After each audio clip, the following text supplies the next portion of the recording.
les projecteurs s'éteignent doucement sur les scènes du monde entier,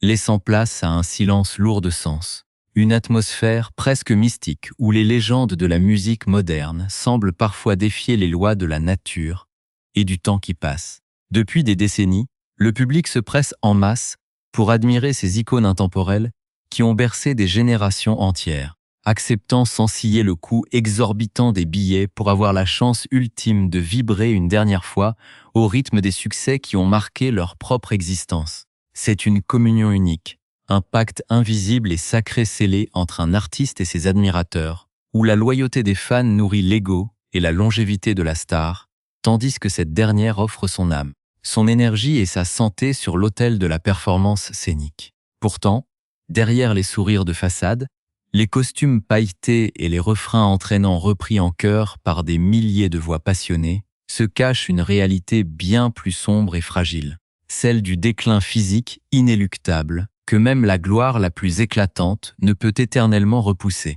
Si vous appréciez ces plongées exclusives au cœur des coulisses les plus secrètes et des destins fascinants des plus grandes célébrités de notre époque, nous vous invitons dès à présent à vous abonner à notre chaîne et à activer les notifications pour ne rien manquer de nos prochains récits captivants.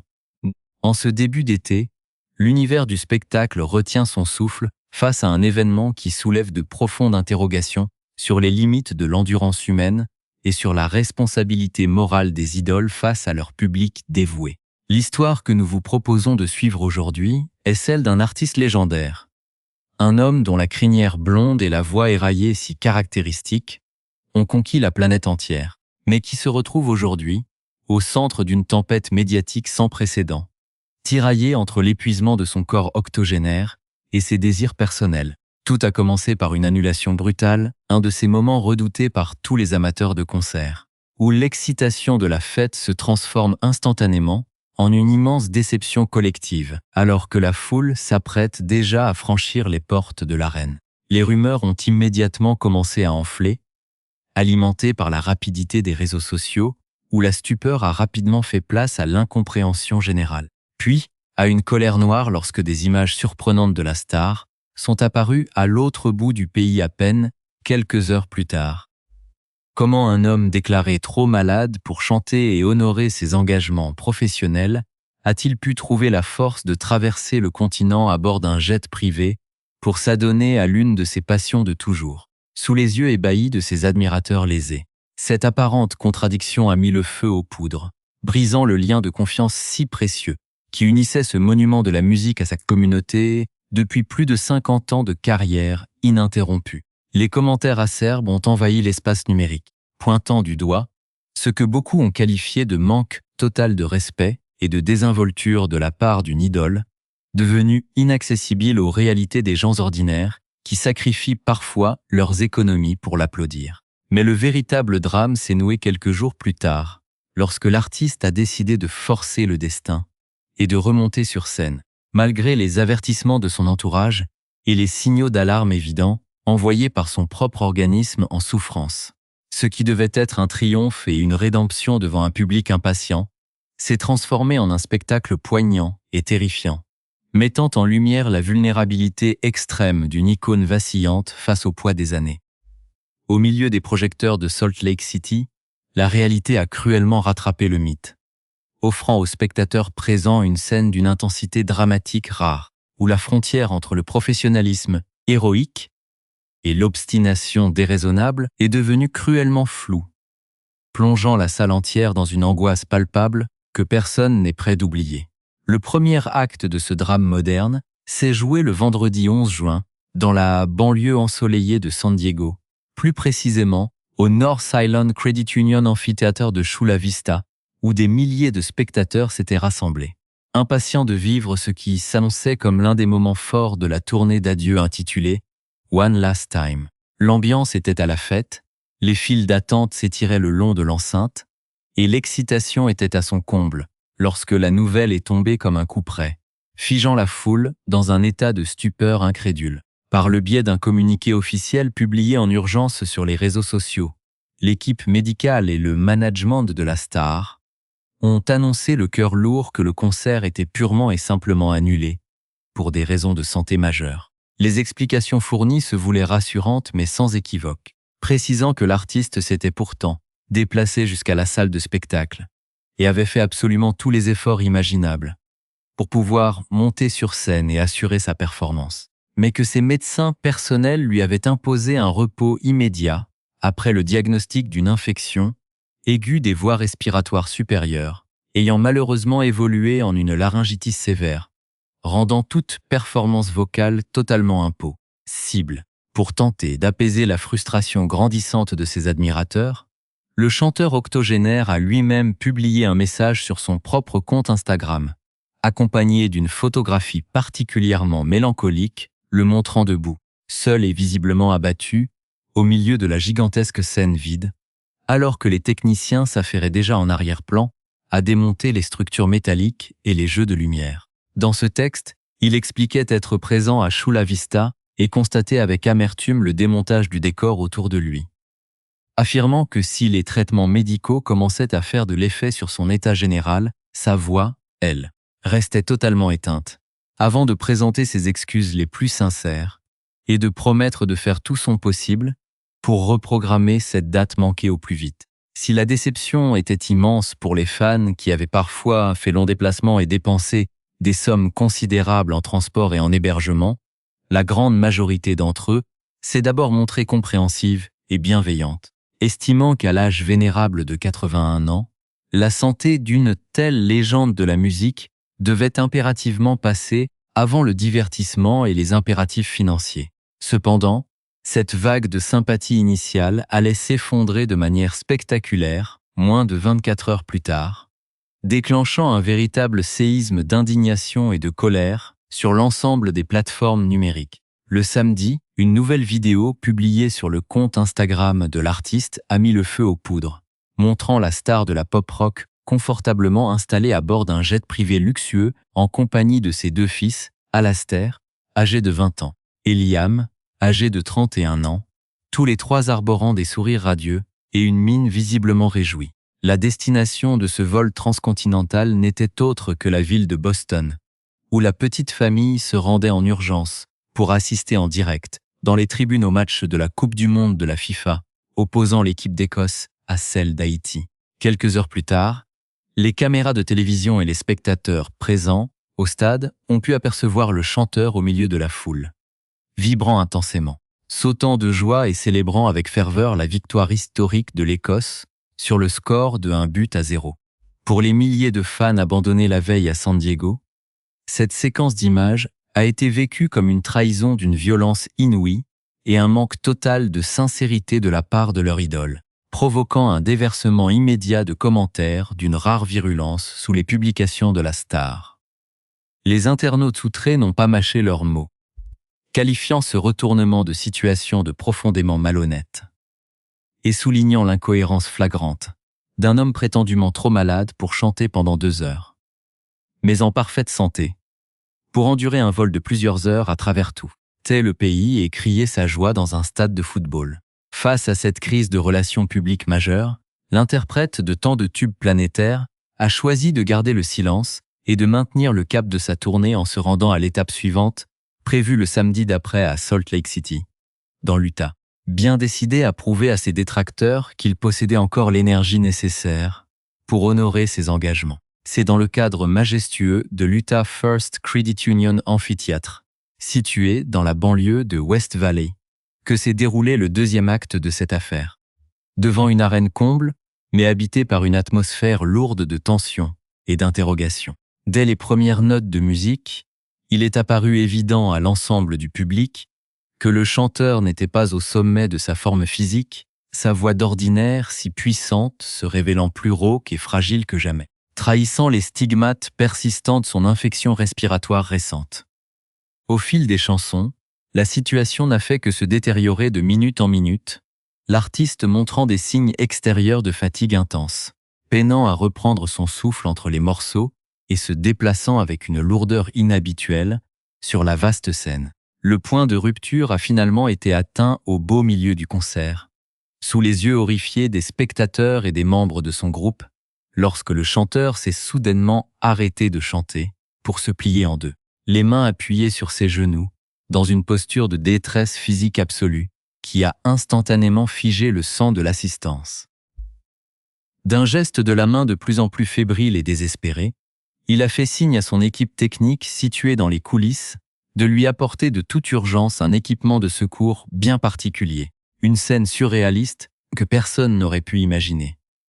Quelques secondes plus tard, un assistant s'est précipité sur scène en apportant une imposante bouteille d'oxygène médical équipée d'un masque respiratoire, sous les regards stupéfaits et angoissés d'une foule soudainement plongée dans un silence de mort. Devant des milliers de smartphones braqués sur lui et capturant chaque seconde de cette agonie scénique, le monument de la musique s'est plaqué le masque sur le visage, aspirant de grandes goulées d'air salvatrices à plusieurs reprises pour tenter de reprendre ses esprits et de stabiliser son rythme cardiaque défaillant.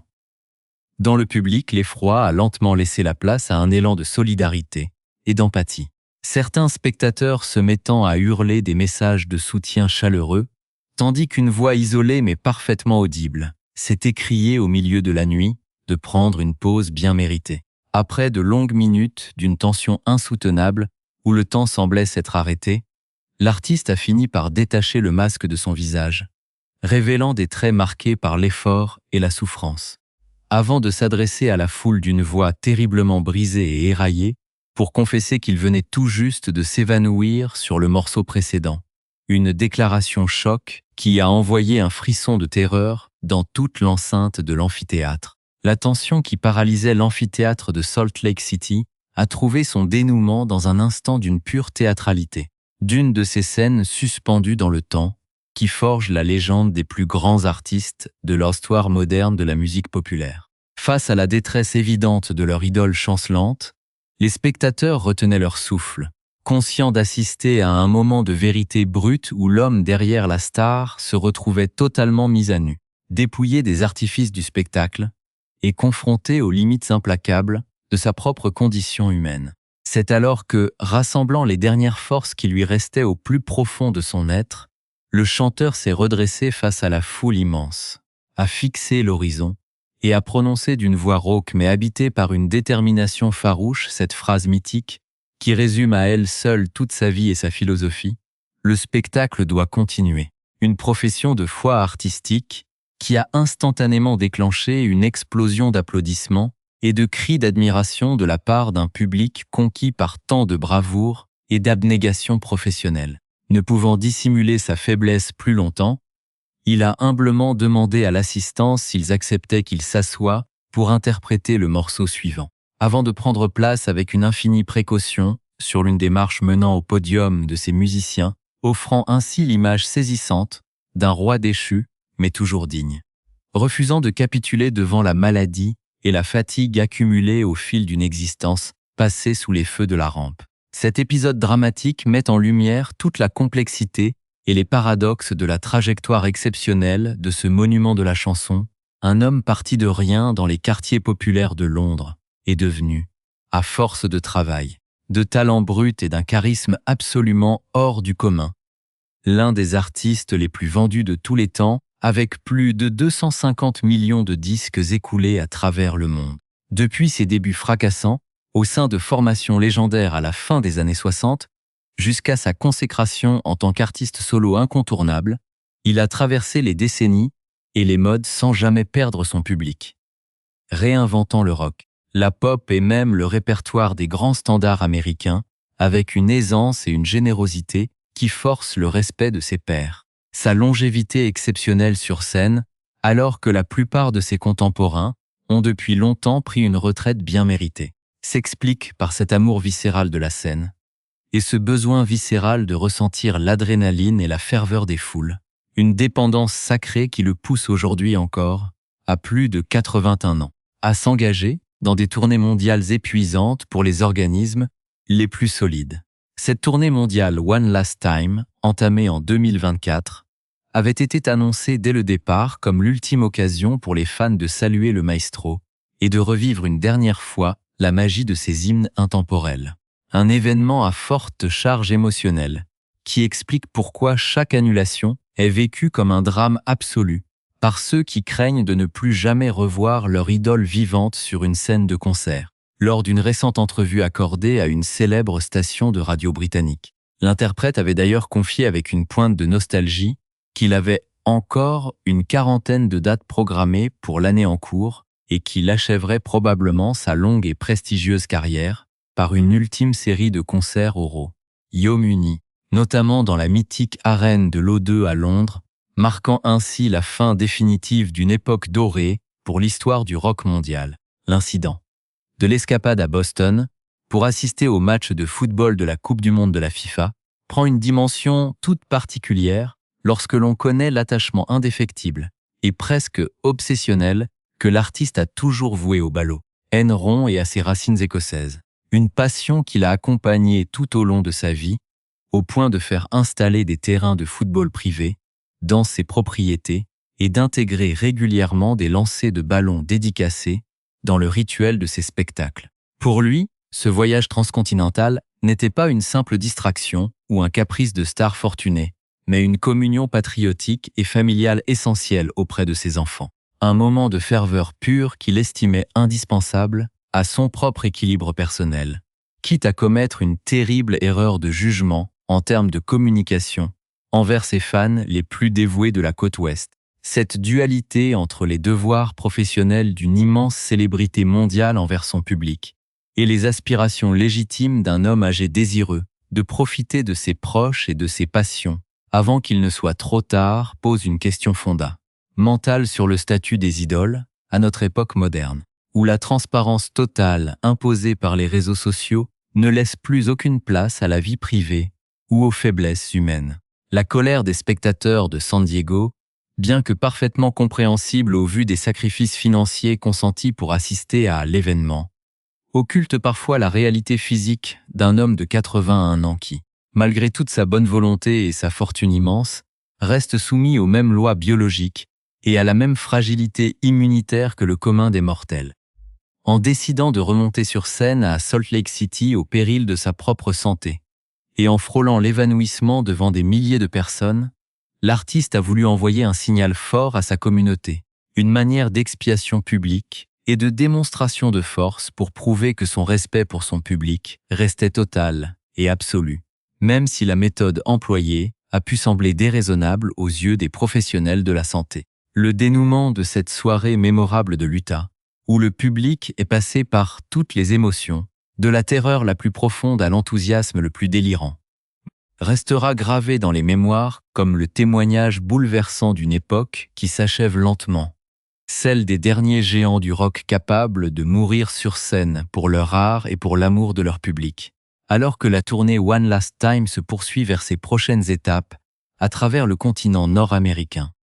Les observateurs et les admirateurs du monde entier suivront désormais avec une attention redoublée et une certaine appréhension les moindres faits et gestes de la star, espérant que la sagesse finira par l'emporter sur l'orgueil et que cette voix légendaire pourra s'éteindre en douceur, dans la gloire et la sérénité d'une retraite bien méritée, plutôt que dans le drame d'une performance de trop.